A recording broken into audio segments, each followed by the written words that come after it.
পরিচালককে পেটানোর অভিযোগের পর এবার চুরি ও হত্যা চেষ্টার ঘটনায় চিত্রনায়িকা ববি হকের বিরুদ্ধে মামলা হয়েছে।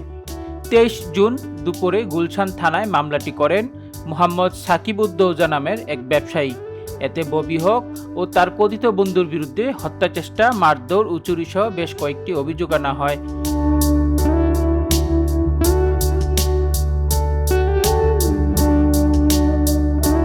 মামলার কাগজটি গণমাধ্যমের হাতে এসেছে। এতে দেখা যায় এই মামলায় ববি হককে দ্বিতীয় আসামি করা হলেও প্রথম আসামি আবুল বাশার, যার পুরো নাম মির্জা আবুল বাশার।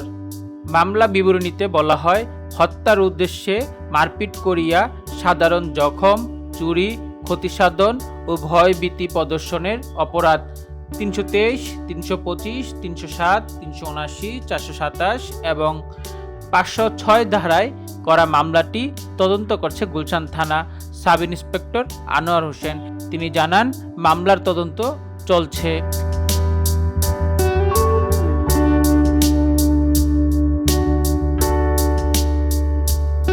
এ বিষয়ে গুলশান থানার ওসি মাজহারুল ইসলাম জানান, ববিও তাদের বিরুদ্ধে মামলা করেছেন। ঘটনা সত্যতার যাচাইয়ের জন্য অভিনেত্রী ববির সঙ্গে যোগাযোগ করা হলে তাকে ফোন করে পাওয়া যায়নি। ঘটনার বিবরণীতে জানা যায়, ববি ও মির্জা আবুল বাশার যৌথভাবে গুলশানের ওয়াই-এন সেন্টারে একটি রেস্টুরেন্ট ক্রয় করেন। ওই রেস্টুরেন্টটি নায়িকা তার নামে নামকরণ করেন ববি স্টার। এই রেস্টুরেন্টের আগের মালিককে 55 লাখ টাকা দেওয়ার কথা ছিল ববি ও বাশারের। প্রথমে 15 লাখ, পরে 10 লাখ টাকার চেক দিলেও দুটি চেকই বাউন্স করে। বারবার প্রথম পক্ষের মালিক টাকার জন্য তাগাদা দিলে দ্বন্দ্ব বাধে। প্রথম পক্ষ টাকা চাইলে ববি ও তার পার্টনার আবুল বাশার তাদেরকে হুমকি দামকি দিয়ে আসছিল।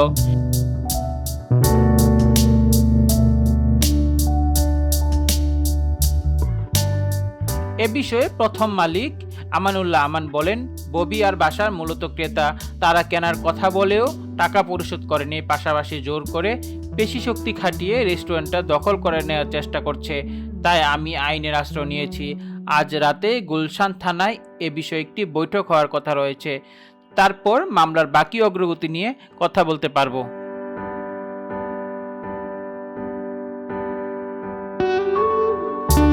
অন্যদিকে ববির কথিত বন্ধু আবুল বাশারের নামে এর আগেও একাধিক মামলা রয়েছে। আবুল বাশার বিটিএল গ্রুপ নামে একটি গ্রুপের মালিক। এই গ্রুপ থেকে ববিকে নায়িকা করে মাস্টার মাইন্ড নামে একটি সিনেমাও করার কথা ছিল তার। সেই সূত্রে তাদের ঘনিষ্ঠতা।